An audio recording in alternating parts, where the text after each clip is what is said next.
kaligtasan mo sa Alerto 24. Nakaengkwentro ng mga otoridad ng ilang inihinalang miyembro ng isang kilabot na robbery hold-up na grupo sa Laguna. Kanina, maluba ang isa sa mga suspect. Arestado naman ang tatlong iba pa. Si Emil Sumangil, naka-Alerto 24 eksklusibo. Paglapag pa lang sa target area ng mga pulis na inatas ng magsilbi ng warrant of arrest, nagkatakbuhan na.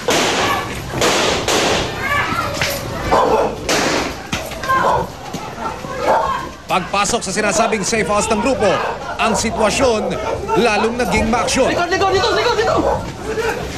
Lumalaban daw ang mga suspect, kaya ang raiding team nakipagsabayan na. Tulungan mo!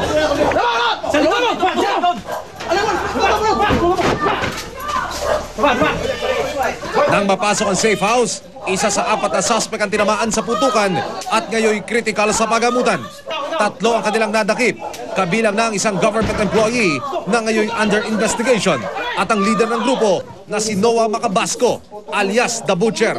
Sinasabing kabilang sa listahan ng top 10 most wanted ng Laguna si Macabasco dahil sa umunay patong-patong na kasong murder, robbery at paglabag sa anti-carnapping law. Gasolinahan, convenience stores, sanglaan at mga motorista raw ang kadalasang pinupuntirya raw ng grupong ito. Pag wala ng kabahayan, lalapitan nila. Tutukan nila agad yan. Okay. Pero saan kukunin? Ngayon kung medyo high pa to sa mga drugs o ano, ang ginagawa pa nila, pinapahubad pa nila lahat. In fact, yung isa dyan, pinapahubad siya, pinalakad-lakad siya sa kalye na wala siyang saplot. Sa katutak ng mga ebidensya raw nakuha ng pulisya mula sa mga suspect, kabilang narito ang mga pyesa ng mga nakaw ng motorsiklo, mamahaling mountain bike, peking uniforme ng mga sundalo, mga armas, ID, kutsilyo at mga drug paraphernalia na umano'y ginagamit ng grupo sa partisipasyon nito sa illegal drug trade. Itong grupo na to, ito yung mga notorious, pero hindi hindi sila nag-establish ng pangalan. Iyon ang isa sa strategy nila para hindi sila pansinin ng mga otoridad. So ito sila, pumapatay sila. In fact, mayroon silang kaso dyan na sila involved sa chop-chop. Na-recover natin yung mga kalansay na doon mismo malapit din sa lugar na pinangyarihan. Dahil sa pagkakabuwag ng Laguna Provincial Police Office sa grupong ito, inaasahang paralisado na ang galaw ng grupo sa ikatlo at ikaapat na distrito ng probinsya ng Laguna. Pinansagan si Macabasco bilang The Butcher dahil sa sinasabing estilo trademark nito na makaraang hold up ng isang tao. Pinapatay pa ito sa kachap-chap-chapin ng katawan ng biktima. Nakapatay na siya nung 16 years old siya. At from there, nagtuloy-tuloy na yung karir niya bilang magnanakaw at mamamatay tao.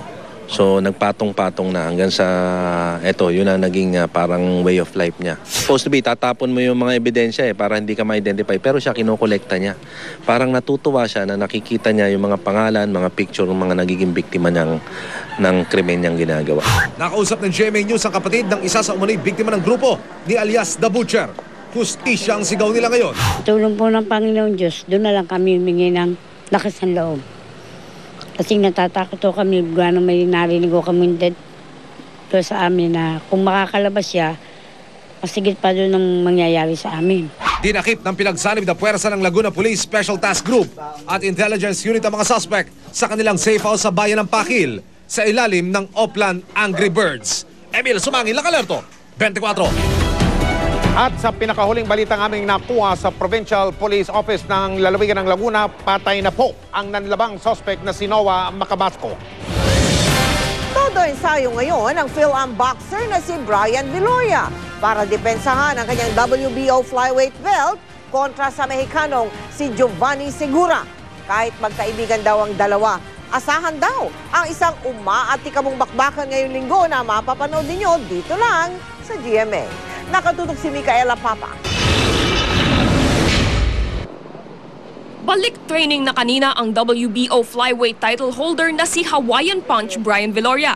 Maaga siyang tumakbo sa paligid ng kanyang hotel para simulan ang kanyang acclimatization. May 4 na kilometro din ang kanyang tinakbo na sinundan ng light training para daw mapanatili ang kanyang timbang. Bandang tanghali, full energy pa rin si Viloria nang makapanayam ang GMA News. Nagsasayaw, kumakanta, at nagpapakitang gilas pa habang nagro-rope exercises. Bakas ang kumpiyansa ni Viloria na mapapatumba ang Mexicanong si Giovanni Segura sa kanilang title fight ngayong linggo, December 11, na gaganapin sa Inares Sports Center sa Pasig City at mapapanood sa GMA. Kahit magkaibigan at magka-sparring daw, asahan na ang eksplosibong bakbakan pag-apak nila sa ring. When it comes down to fight time and fight night, there's no friends. There's no such things as friends or knowing each other. You know, we're gonna go in there and try to destroy each other. Ito ang unang pagdepensa ni Viloria buhat ng masungkit ang title noong Hulyo.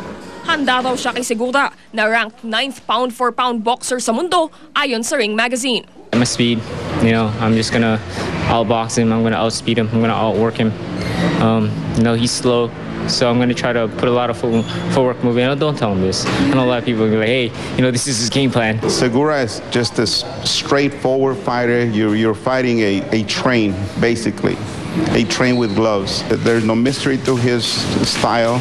He has one way of fighting as to where Brian can fight, can box. Bagaman masaya na makabalik sa Pilipinas, hindi raw magpapadala ang Phil-Am boxer sa kanyang home court advantage. Home court advantage works as a double sword. Don't let the crowd, you know, dictate how you're going to fight and tell me how I'm going to fight for each round. I'm just going to go in there and just do my best. Micaela Papa, nakatutok, 24 oras.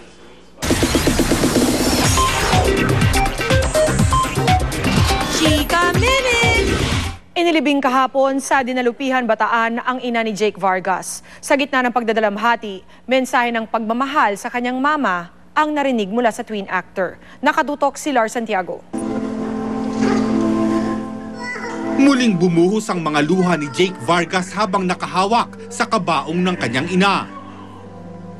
Nakaalalay sa likuran ng twin actor ang manager niyang si Herman Moreno. Sa eulogy ni Jake para sa kanyang mama, hindi na nito nakayanang magbigay pa ng mahabang mensahe sa gitna ng pighati.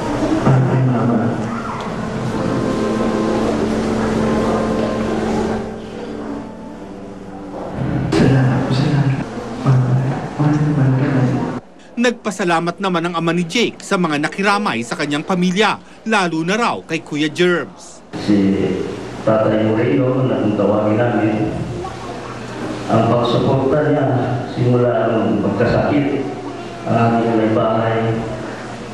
Siya na po ang lahat na tumulong sa amin.